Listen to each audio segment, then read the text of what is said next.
হরে কৃষ্ণ, রাধে রাধে। সবাই কেমন আছো? আজকে আমি ষোড়শ অধ্যায় নিয়ে চলে এসেছি। তো আবার একটা কথাই বলবো, আমি প্রত্যেকটা ভিডিও শুরু হওয়ার আগেই বলে দিই যে আমার অলরেডি গীতার কিন্তু আগে ক্লাস আছে, তো প্লে লিস্ট করা আছে। যারা আগে ক্লাসগুলো দেখো ডেফিনেটলি সেগুলো দেখো, নাহলে কিন্তু তোমরা বুঝতে পারবে না, অসুবিধা হবে।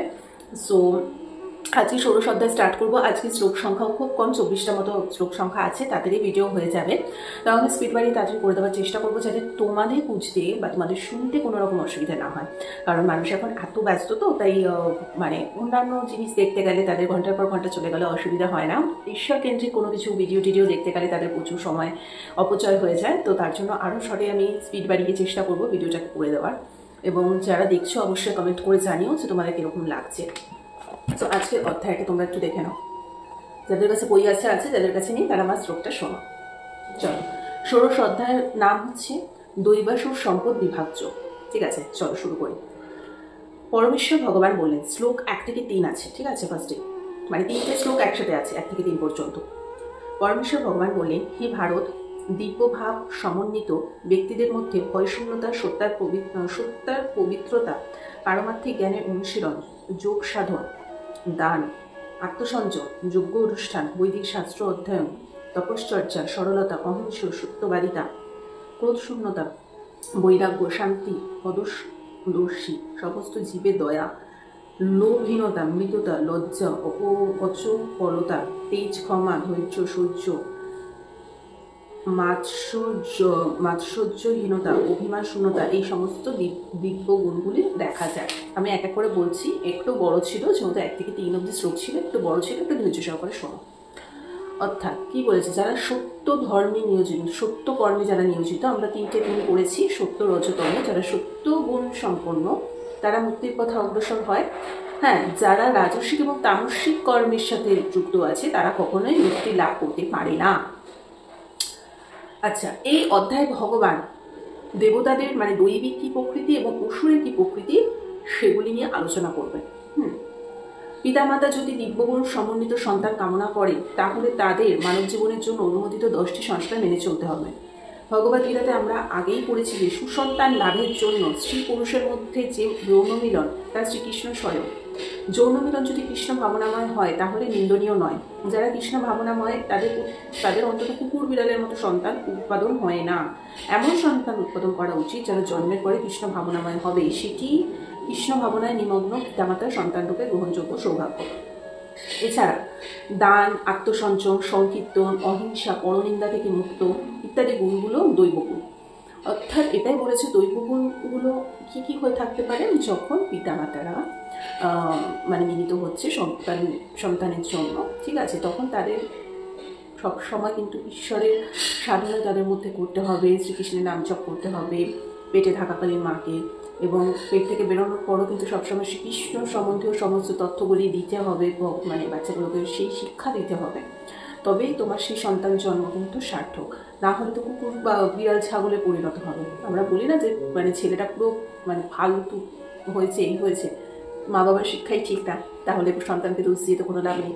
তাছাড়া দান করতে হবে, দান মানে সব পাত্রে দান করো, অপাত্রে না, ঠিক আছে। ঈশ্বরের কোনো কার্যকর্মে দান করতে পারো, বৌমাতাদের দান করতে পারো, দুস্থ মানুষদের দান করতে পারো, ঈশ্বরের বিভিন্ন মন্দির আছে সেখানে গিয়ে দান করতে পারো। হ্যাঁ, ঈশ্বর সাধনার কাজে দান করো, সেটা করা উচিত। নিজেকে আত্মসংযম, কন্ট্রোল করতে হবে, সেলফ কন্ট্রোল, যেখানে সেখানে সারাক্ষণ উল্টোপাল্টা চিন্তা ভাবনা মনের মধ্যে আনা উচিত না। সংকীর্তন করতে হবে, অহিংসা মানে কারোর প্রতি লোভ, হিংসা, এই জিনিসগুলো থাকা যাবে না। পরনিন্দা, পরচর্চার মধ্যে যাওয়াটা উচিত না। এগুলো হচ্ছে সব দৈবগুণ, ঠিক আছে। শ্লোক হচ্ছে 4।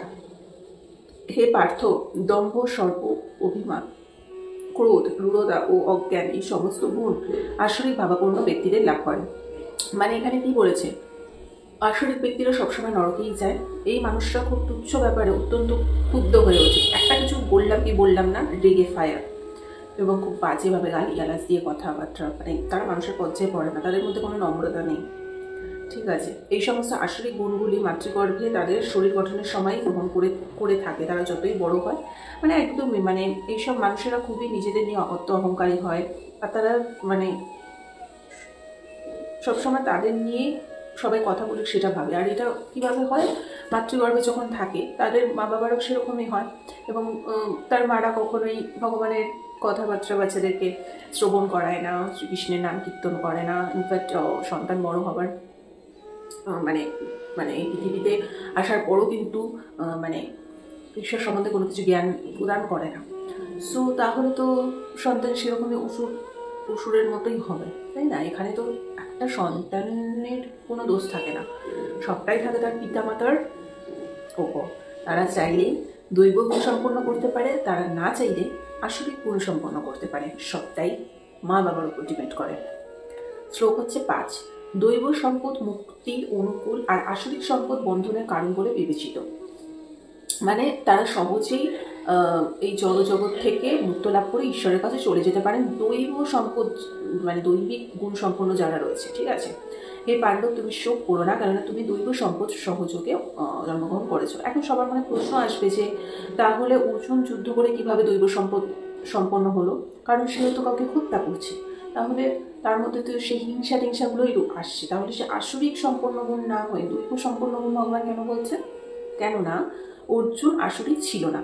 ভীষ্ম দ্রোণের মতো সম্মানের পুরুষদের হত্যা করা ঠিক হবে কিনা তিনি বিবেচনা যখন করছিলেন যে আমি তাদের মারবো কি মারবো না, তখন মানে অন্য কেউ হলে কি ডাইরেক্ট মেরে দিত, দুবারে জন্য চিন্তা করতো না। কিন্তু সে দেখলো যে এরা তো আমারই আত্মীয়, তাদেরকে মারবো কি মারবো না, এই যে তার মধ্যে এই মানে একটা সহৃদয় ভাব যে কাজ করেছে, সেটাই তো একটা দৈব সম্পন্ন মানুষের মধ্যে হওয়া উচিত। হ্যাঁ, এখন তার কর্তব্য কর্ম হিসেবে তাকে যুদ্ধ করতেই হবে, সেটা আলাদা ব্যাপার। ঠিক আছে, মানে ক্ষত্রিয়দের কাজ হচ্ছে যুদ্ধ করা, কিন্তু যুদ্ধ না করলে তাকে আসরিক বলে মনে করা হতো, ওটাই হচ্ছে বিষয়। মানে আমরা কোনো শত্রুকে ভুলভাল যখন বলিও তখন আমাদের মনে কেমন একটা লাগে কেন বললাম, কিন্তু যাদের মন পাপে ভর্তি তারা দশটা কথা বললেও তাদের কোনো আফসোস থাকে না, ফালতু কাজকর্ম করলেও তাদের জীবনে কোনো আফসোস থাকে না। সেই সমস্ত মানুষেরা হচ্ছে আসরিক সম্পন্ন মানুষ। কিন্তু যেসব মানুষের মধ্যে দৈবগুণ সম্পন্ন জিনিস আছে তারা হয়তো মানে কর্তব্য কর্ম অনুযায়ী কঠোর শাস্তি দিচ্ছে, কিন্তু হৃদয়ে ভীষণ আবেগপ্রবণ, তারা ভাবিস কেন এটা করলাম। শ্লোক হচ্ছে 6। হে পার্থ, এই সংসারে দৈব আসরিক এই দুই প্রকার জীবের সৃষ্টি হয়েছে। দৈব সম্বন্ধে বিস্তারিত বলা হয়েছে, এখন আমার থেকে আসরিক সম্বন্ধে শ্রবণ করো। অর্থাৎ যারা দান করে, হ্যাঁ, আত্মসঞ্চয় ও ইন্দ্রিয় সুভোগের জন্য শুধুমাত্র মেয়েদের ইউজ করে ছেড়ে দেয়, সংকীর্তন করে না, পরনিন্দা ইত্যাদি করে, সেই সমস্ত গুণ হচ্ছে আসরিক গুণ। আচ্ছা, দান না করে, ঠিক আছে, যারা দান ফান করে না কিছু, তারা জানে যে উপার্জিত অর্থ আমি দান করলে আমার টাকা হয়তো কমে যাবে, সেই সমস্ত মানুষ। তারপর যে সমস্ত মানুষ শুধুমাত্র ইন্দ্রিয় সুভোগের জন্য মেয়েদেরকে ইউজ করে ছেড়ে দেয়, প্রতিশ্রুতি দিয়েও বিয়ে করে না, এবং যাদের মধ্যে সেলফ কন্ট্রোল নেই, যারা সবসময় মানে পরনিন্দা করতে বিজি থাকে এবং সংকীর্তনের তো নাম জ্ঞানও করে না, সব এগুলো হচ্ছে আসরিক সম্পন্ন মানুষের গুণ। শ্লোক 7। আসরিক স্বভাব বিশিষ্ট ব্যক্তিরা ধর্ম নিয়ে প্রবৃত্ত এবং অধর্ম বিষয় থেকে নিবৃত্ত হতে জানে না, তাদের মতো শৌচ সদাচার সত্যতা বিদ্যমান থাকে না। অর্থাৎ এটাই তো বললাম যে মানে তাদের ঈশ্বর বিষয়ে কোনো বিষয়ের প্রতি কোনো ইন্টারেস্ট থাকে না। আর অসুর জাতীয় মানুষদের না বাইরে এবং ভেতরে কোনোটাই শুদ্ধ থাকে না। ঠিক আছে, যতই তুমি স্নান করে বস্ত্র চেঞ্জ করে উপরটাকে চেঞ্জ করো, মনের ভেতর পাপটাকে তো তুমি কখনো দূর করতে পারবে না। সেই পাপটা দূর করার জন্য ভগবানের পবিত্র সংকীর্তন হরে কৃষ্ণ কৃষ্ণ কৃষ্ণ হরে হরে হরে রাম রাম হরে হরে এগুলো জপ করতে হবে। আচ্ছা, কিন্তু সেগুলো তো এইসব আসরিক মানুষদের ভালো লাগে না। আচ্ছা, শ্লোক হচ্ছে 8। আসরিক স্বভাব বিশিষ্ট ব্যক্তিরা বলে যে এই জগৎ মিথ্যা, অবলম্বনহীন এবং ঈশ্বর শূন্য। পারস্পরিক কামবশত এই জগৎ উৎপন্ন হয়েছে এবং কাম ছাড়া আর কোনো কারণ নেই। মানে তারা এটাই বলে যে কেবলমাত্র স্ত্রী ও পুরুষের মথনের ফলে একটি শিশুর জন্ম হয়, এই পৃথিবীর কোনো আত্মা ছাড়াই জন্ম হয়ে যাচ্ছে। ভগবান গীতা শ্রীকৃষ্ণের কথা বিশ্বাস করে না। শ্রীকৃষ্ণ বলেছেন আমার অধ্যক্ষতার সমস্ত জড়, মানে উনি ছাড়া তো কোনো কিছুর এক্সিস্টেন্স নেই। ঠিক আছে, সো সেটাই, বাট এগুলো মানতে চায় না ওরা। শ্লোক হচ্ছে 9। এই প্রকার সিদ্ধান্ত অবলম্বন করে আত্মতত্ত্ব জ্ঞানহীন, অল্প বুদ্ধি সম্পন্ন উগ্র কর্মা এবং অনিষ্টকারী অসুরেরা জগৎ ধ্বংসকারী কার্যে প্রভাব বিস্তার করে। অর্থাৎ আসরিক ভাবাপন্ন মানুষেরা যে ধরনের কাজকর্মে লিপ্ত থাকে তা পৃথিবীকে ধ্বংসের পথে নিয়ে যেতে সাহায্য করে। ভগবান এখানে তাদেরকে অল্প বুদ্ধি সম্পন্ন মানুষ বলেছে। আসরিক মানুষের মধ্যে পশু হত্যার প্রবণতা অত্যন্ত প্রবল, একদম। শ্লোক হচ্ছে 10। আসলে এই ব্যক্তিগণ দুষ্করণীয় কামকে আশ্রয় করে দম্ভ ও মানের দ্বারা মদমত্ত হয়ে অসুচি কার্যে ব্রতী হয় এবং মোহবশত অসৎ বিষয়ে প্রবৃত্ত হয়। অর্থাৎ কি বলেছে, এই ধরনের আসরিক মানুষেরা কেবল মদ পান করে, স্ত্রীলোকের সাথে মানে সবসময় এক কথা পাতি কথা খালি সেক্স নিয়ে তারা এতটাই বিভোর থাকে, মানুষও খায়, জুয়া খেলে, এইসবের প্রতি প্রচণ্ড আসক্ত থাকে। এগুলো অশুভ সূচি, তাই তাদের নরকের দিকে যেতে সাহায্য করে এগুলো। শ্লোক 11 থেকে 12। অপরিসীম দুশ্চিন্তার আশ্রয় গ্রহণ করে মৃত্যুকাল পর্যন্ত ইন্দ্রিয় সুখভোগকে তারা তাদের জীবনের চরম উদ্দেশ্য বলে মনে করে। এভাবে শত শত আশাপাশে আবদ্ধ হয়ে থাকে এবং কাম ও ক্রোধ পরায়ণ হয়ে তারা কাম উপভোগের জন্য অসৎ উপায়ে অর্থ সঞ্চয় করে। অর্থাৎ তারা জানে না তাদের হৃদয় ঈশ্বর বসে সবটাই দেখছে, ঠিক আছে। আসলে ভাবপূর্ণ মানুষেরা মানে ভগবানের উপর কোনো বিশ্বাস থাকে না, তারা পাপকর্ম করেই চলে, তারা ভাবে তারাই সর্বশ্রেষ্ঠ, কিন্তু ঈশ্বর যে সবকিছু দেখছে সেই বিষয়ে তাদের কোনো ধারণাই থাকে না। শুধু ইন্দ্রিয় সুখভোগের জন্য তারা উল্টাপাল্টা কাজ করে যায়। শ্লোক হচ্ছে 13 থেকে 16। আসলে ভাবাপন্ন 13 থেকে 16, মানে এই শ্লোকটাও নিশ্চয়ই বড় হবে, তো তোমরা একটু ধৈর্য সহকারে শোনো। আসলে ভাবাপন্ন ব্যক্তিরা মনে করে আজ আমার এত লাভ হয়েছে এবং আমার পরিকল্পনা অনুসারে আরও লাভ হবে, এখন আমার এত ধন আছে এবং ভবিষ্যতে আরও ধন লাভ হবে।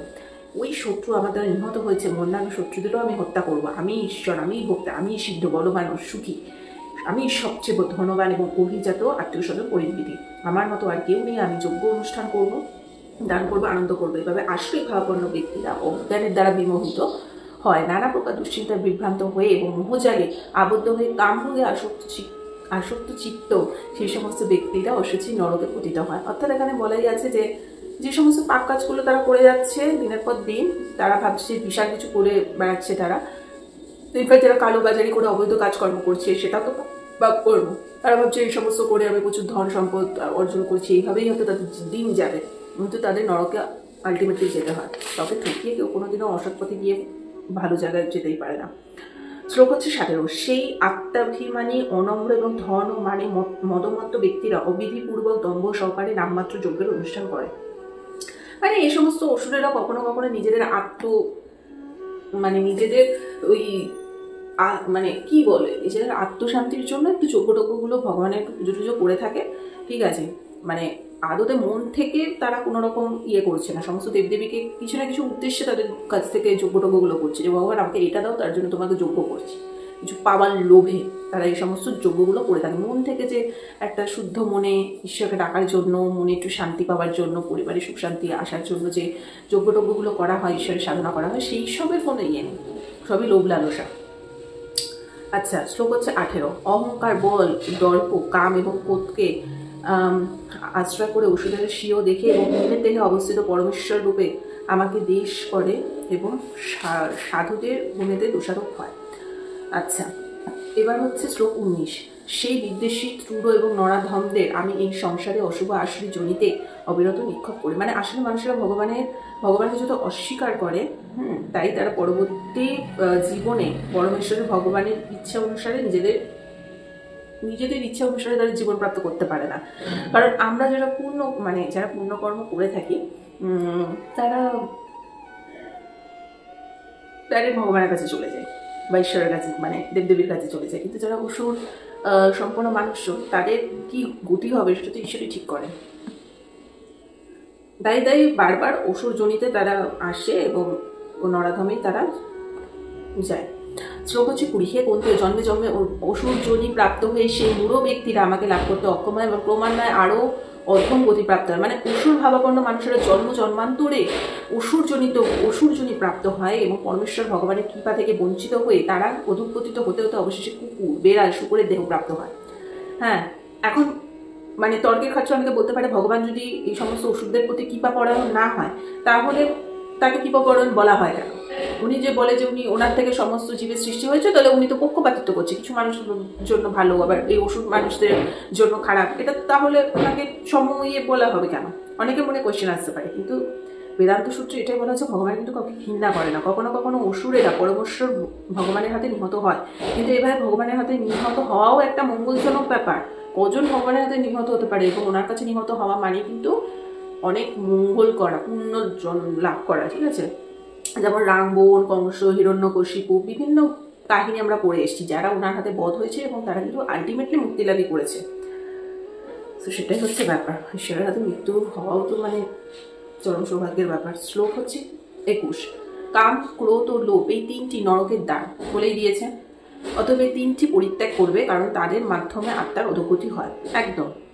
শ্লোক হচ্ছে 22। সে করতেও এই 3 প্রকার তমোদ্বার থেকে মুক্ত হয়ে যে মানুষ আত্মার শ্রেয় আচরণ করে তিনি অনন্তর পরাগতি লাভ করে থাকে। অর্থাৎ এই সমস্ত কাম, ক্রোধ, লোভ এই সমস্ত ঊর্ধ্বে তোমাকে যেতে হবে, তবেই তুমি ঈশ্বরের কাছে পৌঁছাতে পারবে। শ্লোক হচ্ছে 23। যে শাস্ত্রবিধি পরিত্যাগ করে কামের বশবর্তী এবং যথার্থে লিপ্ত থাকে সে সিদ্ধি, সুখ অথবা পরাগতি লাভ করতে পারে না। মানে কেউ কাম এবং লোভের বশবর্তী হয়ে নিজেদের খেয়াল খুশির মতো যদি জীবনযাপন করে তাহলে সে কখনোই সিদ্ধি লাভ করতে পারবে না। একমাত্র কৃষ্ণ ভাবনাময় হতে হবে, তবেই সে পরম সিদ্ধি লাভ করতে পারবে। মানব জীবনের উদ্দেশ্য হচ্ছে জীবনকে পবিত্র করা। আচ্ছা, শ্লোক হচ্ছে 24। অতএব কর্তব্য ও অকর্তব্য, এটা হচ্ছে লাস্ট শ্লোক। অতএব কর্তব্য অকর্তব্য নির্ধারণে শাস্ত্রই তোমার প্রমাণ। শাস্ত্রীয় বিধানে কথিত কর্ম সম্বন্ধে জেনে তুমি সে কর্ম সম্পাদন করতে যোগ্য হও। অর্থাৎ এটাই বলেছে যে শ্রীকৃষ্ণকে জানতে গেলে বৈদিক সমস্ত বিধিগুলো তোমাদেরকে করতে হবে। যদি কেউ ভগবত গীতার মাধ্যমে শ্রীকৃষ্ণকে জানতে পারে এবং কৃষ্ণ ভাবনায় অমৃতময় স্তরে স্থিত হয়ে ভগবানের সেবায় নিযুক্ত হন, তাহলে তিনি বৈদিক জ্ঞানে চরম সিদ্ধিতে উপনীত হতে পারে। একদমই তাই। শ্রীকৃষ্ণ মহাপ্রভু এই পন্থাকে অত্যন্ত সহজ সরল বলে মনে করে। তিনি মানুষকে কেবল হরে কৃষ্ণ কৃষ্ণ কৃষ্ণ হরে হরে, হরে রাম রাম রাম হরে হরে এই মহাকীর্তন করতে বলেছেন এবং সবসময় ভক্তি সহকারে ভগবানের সেবায় নিযুক্ত হতে বলেছেন এবং ভগবানকে প্রদান করা প্রসাদটাই গ্রহণ করতে বলেছেন। পরমেশ্বর ভগবানকে উপলব্ধি করতে গেলে অন্তত সদ্গুণে উন্নত হতে হবে। মানে সেদিক থেকে সত্যগুণ, রজগুণ, তমগুণ কোনোগুণই কিন্তু ডাইরেক্ট ঈশ্বরের কাজ অব্দি যেতে পারে না। তাও সত্যগুণে অন্তত উপনীত হলে কি মানে পুণ্যকর্মের মাধ্যমে অন্তত স্বর্গে সে যেতে পারবে এবং 1 লাখের নিশ্চয়ই আমরা গোলকে যেতে পারি না, স্বর্গ থেকে আবার না হয় গোলকে যাবো। কিন্তু অবশ্যই কৃষ্ণ ভক্তরা না সবকিছু মধ্যে মানে তারা কখনোই পৃথিবীতে ফিরে আসতে চায় না, এই জড়জগতের মোহমায়ায় আর আবদ্ধ হতে চায় না। তারা সবসময় একটা ইন্টেনশন সারাক্ষণ ঈশ্বরকে নিয়ে রয়েছে। কর্ম ডেফিনেটলি করছেন, কিন্তু সবটাই কিন্তু ঈশ্বরকে সমর্পণ করছে। ঠিক আছে, তাদের মধ্যে কোনো আত্ম অহংকার, লোভ, লালস এই সমস্ত কিছু থাকে না। সো যারা প্রকৃত কৃষ্ণ ভক্ত হয় তাদেরকে দেখলেও একটা ভক্তি শ্রদ্ধা আসে, তাদের দেখলেও বোঝা যায় সবসময় কৃষ্ণের নাম জপ করছে, কীর্তন করছে, মানে সব মানুষদেরকে সঠিক গাইড করছে। ঠিক আছে, তো সে সমস্ত মানুষের ঈশ্বর কেন এই জড়জগতের মায়ের মানে বন্ধনে বারবার নিয়ে আসবেন? একদমই তাই করে না, ওনার কাছে উনি নিয়ে চলে যায়। সো তোমরা ডিসাইড করো যে খারাপ দিকগুলো আছে সেগুলোকে ঠিক করো। সো আজকের এই ওয়েদারটাও অনেকটা ছোটো, সো আমি তাও স্পিড বাড়িয়ে আরও ছোটো করে দেওয়ার চেষ্টা করবো। যদি আজকে ভিডিওটা ভালো লেগে থাকে লাইক, কমেন্ট, শেয়ার, সাবস্ক্রাইব করে দিও। সো এভাবে সপ্তাহে 3 দিন করে আমি যেরকম ভগবদ গীতার ক্লাস নিয়ে আসছি সেভাবে নিয়ে আসবো। তোমরা অবশ্যই জানিও তোমাদের কেমন লাগছে। চলো আজকের মতো এখানেই, টাটা, হরে কৃষ্ণ।